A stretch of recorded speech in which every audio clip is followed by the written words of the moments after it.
আমালৈ আশীৰ্বাদ মুখত দেখি দেখিছে বাবাজৌ গালু গালুকে আছে খেলে নন্দ দুলাল হোলি খেলে নন্দ দুলাল হোলি খেলে ভগবান হোলি খেলে নন্দ দুলাল হোলি খেলে নন্দ দুলাল হোলি খেলে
ৰেলৰ শব্দ তাল খোলৰ শব্দ শুনে ৰেলৰ শব্দ তাল খোলৰ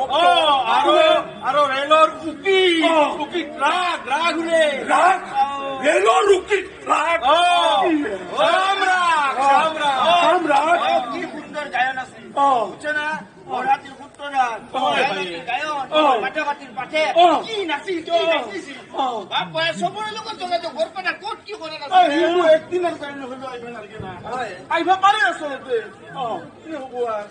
বুঝছে না মানে আৰু হেৰি নহয় কি সেই মানে কি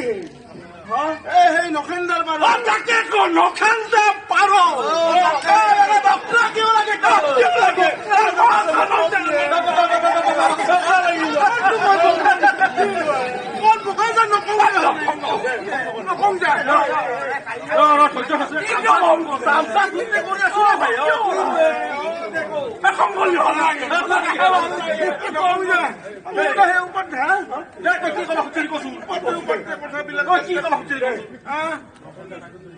নাখেন্দাত সেই আগত সেই মাছ কাছ নাই হা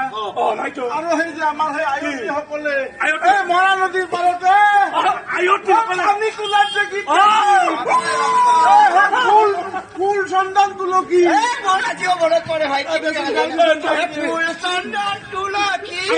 ফুল চন্দন তুলসী দাদা তোমাৰ কলসী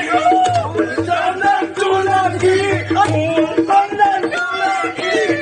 ভৰিৰে নভৰি দাদা তোমাৰ কলসী লাই খালে চালে ফুল চন্দন তুলসী বলি বতাহে ফুল চন্দন তুলসী পাখালে জানে নাও খেলৰ গীত আজিকালি শুনবা নাপাহৰিছো না আৰু সেই নাও খেলো নাই ভকত পাৰাত যে বাপ্পা কি সুৰক্ষা নাম হা সুৰক্ষা নামৰ সেই আখৰাও নহয় হৈছে বুজছ না ইমান বেয়া লাগে হয় না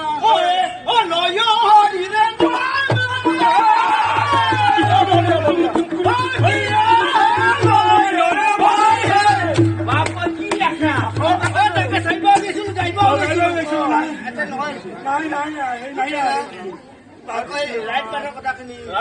ৰাইট পাৰাৰ চব ৰাইট সৃষ্টি কৰি দিছি কাইজা যে লাগছি কাইজা লাগি কাইজা তো আগে ৰাইট পাশে ৰাখতো দি হেই ৰাউসি জুৰি হেৰি কৰি ৰাখতো দি হাউস ৰাজা কি হুৰত কাণ্ডতে হুৰ আছিল কৌৰা কাৰণ ইমান ৰাগ বুলি কয় বুজছা গতিকে সেই ৰাগ নহল আনকি দক্ষিণ ৰাতিৰ যাত্ৰা গানে নহয় হৈ গেল আৰু আগতে সেই মনত নাই সেই আমাৰ শংকৰ হল মিলন মন্দিৰ সেই তৰুণ ৰাম ৰংগমঞ্চ আপুনি কিমান নাটক ৰাখলা কিবা যাত্ৰা গানৰ কথা মিলন কৰিলে কথা এটা কথা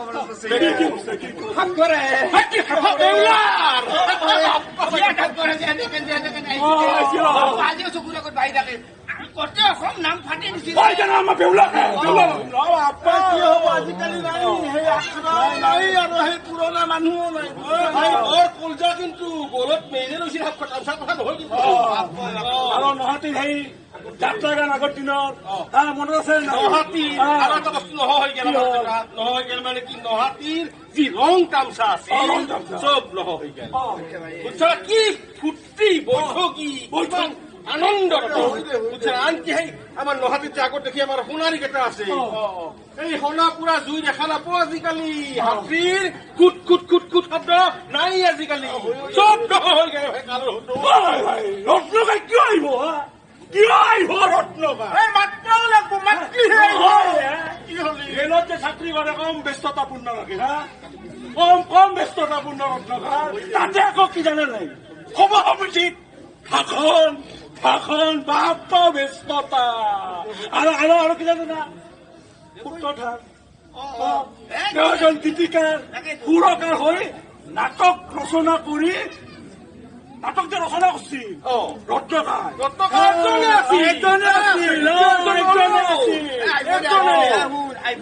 আমি ভাগ্যান্তক মাতবা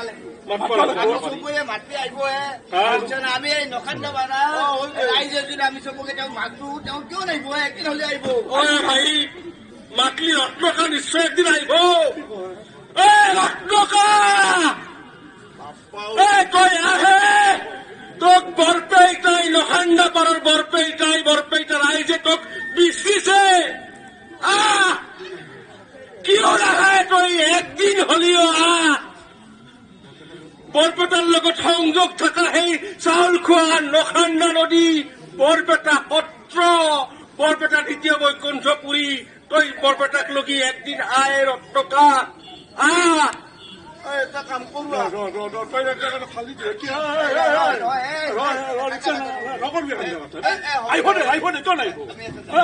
যাব লাগে মানে এটা কাম কৰো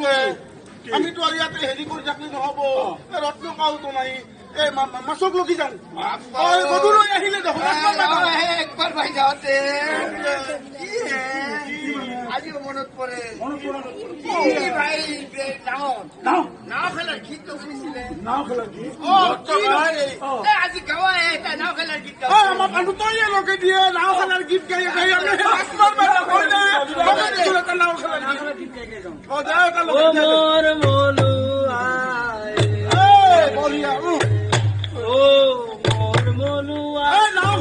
প্ৰস্তুতি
শ্ৰদ্ধা ৰাইজ, অসম নাট্য সন্মিলনৰ প্ৰাক্তন সভাপতি বৰপেটাৰ সুসন্তান প্ৰয়াত ৰত্ন ওজাদেৱৰ স্মৃতি দিৱস উপলক্ষে অসম নাট্য সন্মিলনৰ উপসভাপতি মাননীয় হৰেকৃষ্ণ দাসদেৱে এই নাটখনি ৰচনা কৰি উলিয়াইছিল। নাটখনৰ পৰিচালনা কৰিলে মোৰ বন্ধুবৰ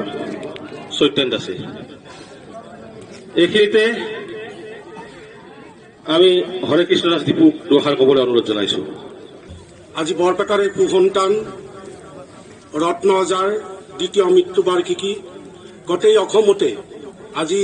এই বাটৰ নাট অনুষ্ঠিত হৈছে। তেখেত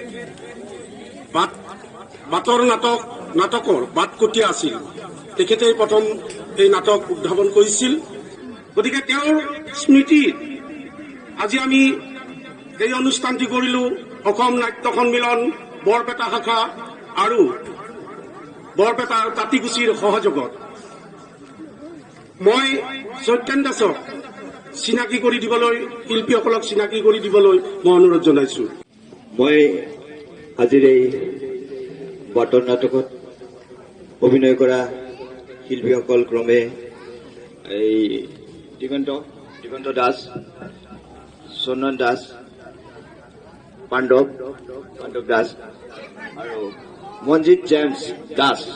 জেমছ বুলি বহুতে চিনি পায় বৰপেটাত, সেইকাৰণে মই জেমছ বুলি কৈছো। আৰু মই সত্যেন দাস। আপোনাৰ